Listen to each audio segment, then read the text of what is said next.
దేవా ఊరకుండకుము, దేవా మౌనముగా ఉండకుము, ఊరకుండకుము. నీ శత్రువులు అల్లరి చేయుతున్నారు, నిన్ను ద్వేషించువారు తల ఎత్తి ఉన్నారు.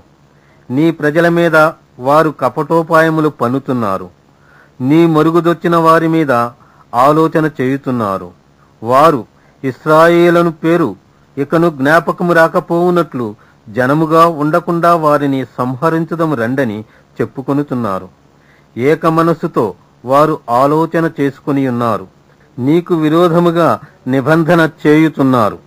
గుడారపు వాసులైన ఎదోమీయులను, ఇష్మాయేలీయులను, మోయాబీయులను, హగ్రీయులను, గెబలు వారును, అమ్మోనీయులను, అమాలేకీయులను, ఫిలిస్తీయులను, తూరు నివాసులను నీకు విరోధముగా నిబంధన చేసుకొని ఉన్నారు.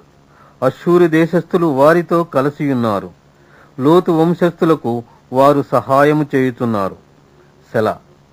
మిద్యానునకు నీవు చేసినట్లు కీషోను ఏటి యొద్దను, నీవు సీసెరాకును యాబీనునకును చేసినట్లు వారికి నీ చేయుము.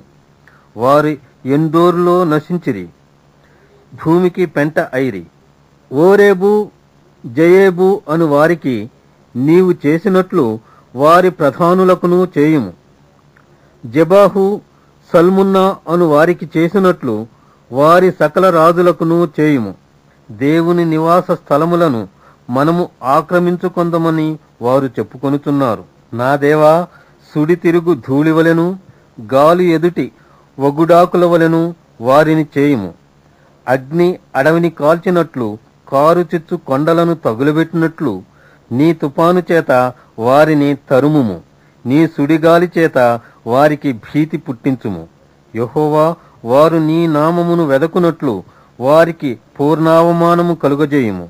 వారు నిత్యము సిగ్గుపడి భీతి నొందుదురుగాక. వారు భ్రమిసి నశించుదురుగాక. యెహోవా అను నామము ధరించిన నీవు మాత్రమే సర్వలోకములో మహోన్నతుడువని వారెరుగుదురుగాక.